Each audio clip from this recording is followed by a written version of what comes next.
The iPhone 11 Pro Max was Apple's flagship device that was released in September 2019, alongside the smaller iPhone 11 Pro. It was a big improvement over its predecessor in many areas, including display, processor, camera, and battery life. In this video, we're going to go over my experience of using the iPhone 11 Pro Max all the way up to 2024. We're going to cover so many things, including the unboxing experience, the software, and the hardware, just to name a few. Now, this phone was very well received when it released, but without further ado, let's get straight into the video. Now, here is this iPhone that I bought back in 2019. Let's take a look at the box. You can probably see that it's immediately notice it's a little thicker than newer iPhones. And we'll get to that in a second, but let's go ahead and open it up. And this is how it originally came inside the box. You get the iPhone first, and there's actually a special cutout inside the box for the camera setup. Then you pull the iPhone out. Let's pull this guy out. Beautiful. And then you get the, let's put this guy aside for a second. Get the catalog manual with all the Apple stickers and all the instructions. And here are the things that we no longer get in the newer iPhones. The luxuries known as earpods, as well as the charging brick. Obviously, these are things that we no longer get. And here is this iPhone. Now, as you can tell, this is the space gray version. Beautiful glass back. Let's go get this in the frame. And got the new camera setup. 3 lenses. See the aluminium sides. Let's get this a little closer. And I've actually got some interesting things going on here with the asymmetrical design, but also something that is a little outdated, being the Lightning port as opposed to USB-C now. This iPhone originally shipped with iOS 13, but it's actually running on iOS 18.1.1 now, which is actually the latest version of iOS. So let's go ahead and unlock this iPhone. And there are some lovely changes to the overall interface, kind of like a refresh, the most significant of which being the revamped control center. You have all this new design, some new functionalities here, like the ability to turn off the iPhone from the control center, but also the ability to customize the control center by adjusting it the way you like. Another big change is the fact that there has been some improvements to dark mode, which we have on. So let's, obviously, in addition to, for instance, going here and being able to see the app, like Instagram, for instance, in dark mode, there is a bit of a change if you set a custom wallpaper, for instance. So let's try setting a custom wallpaper as current, and you will see that the apps themselves have actually blended in with dark mode to provide a better vision, especially in darker environments. Now, not all apps are actually sort of either compatible or maybe they don't need to change. Like, I mean, the Apple TV app over here, which is originally the way it is, so it doesn't actually need to change. But, you know, you've got some other apps like Steam as well, which don't need to change. Now, obviously, the biggest feature that you'd be missing out if you have an iPhone 11 Pro Max, even if you're on the latest version of iOS, in this case, like I said, 18.1.1, is Apple Intelligence. So no Apple Intelligence for the iPhone 11 Pro Max, unfortunately. It's reserved for the newer iPhones, 15 and above. The iPhone 11 Pro Max has a screen size of 6.5 inches with a resolution of 2688 by 1242 and 458 pixels per inch. Now, this is all still very respectable by today's standard, even though they're not technically the best dimensions or the best resolutions or the best pixel density. This iPhone also has a 2,000,000:1 contrast ratio, which is actually double of what the iPhone XS Max had. But it also has a Super Retina XDR display compared to the iPhone XS Max's Super Retina HD display. Both of these make the iPhone 11 Pro Max's display a bit better than that of its predecessor. This iPhone can also get quite bright. We're talking 1200 nits of brightness, which is pretty good, so you won't really have any problems in lighter environments. But unfortunately, it's limited to the standard 60 Hz refresh rate, which is or falls short compared to newer iPhones. Now, unless you're, a big fan of very smooth displays. You're not really going to notice much of a difference. I mean, 60 Hertz just works just fine. You can still watch a lot of content in 60 Hertz. But you know, from it's the perspective that you get a smooth display with refresh rates like 120 Hertz is of course still valid. Now, in terms of the speaker setup, this iPhone builds on the foundation that was introduced with the iPhone 7 lineup. So we're talking a stereo speaker dual setup, so one at the top, one at the bottom, which helps provide better quality sound, louder sound.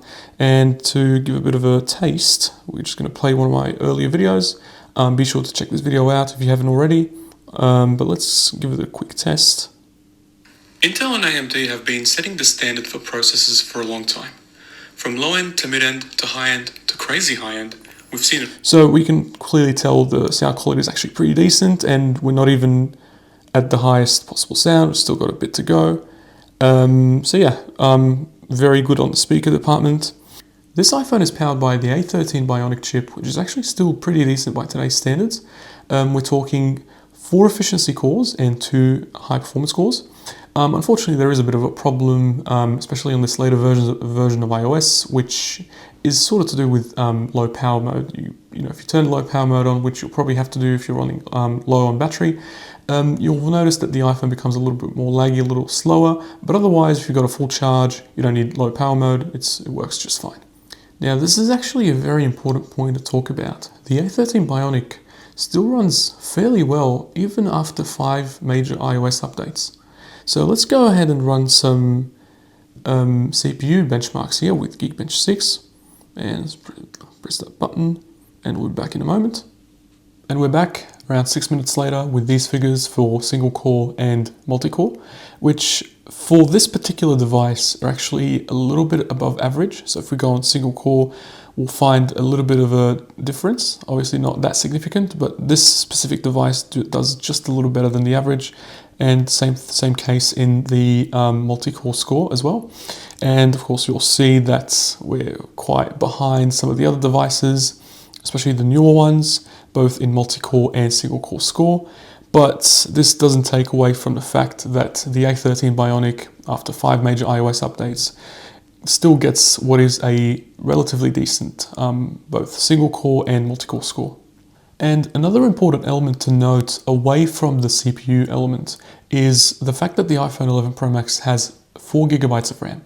Now, 4 GB of RAM when this device came out was good, it was fine, it was enough. But obviously with 5 major iOS updates, apps requiring more power, more RAM, has meant that RAM management has become a little poorer on this device, but also the fact, and the more important fact in this case, which is that 4 GB of RAM just isn't enough anymore. You will notice that if you're running on iOS 18.1.1, you might have some issues with apps, running in the background. So if you switch from one app to another, you might see that it might reload, especially if you're on low power mode. The iPhone 11 Pro Max originally shipped with 3 configurations in terms of storage. We've got 64 gigs, 256 gigs, and 512 gigs of storage. Now, this is the 256 gigabyte model, which for me personally is more than enough. My previous phone was an iPhone 7 Plus, which had 128 gigabytes of storage, and I didn't even use that much. In this current phone, I'm currently using about 75 gigs of storage. Of course, there are people that might use their phones for much more substantial tasks, and so therefore they might need a little bit more storage than I do. Now, these configurations are the exact same as its predecessor, but obviously we've got higher storage options now. The iPhone 11 Pro Max was also a game changer when it came to battery life.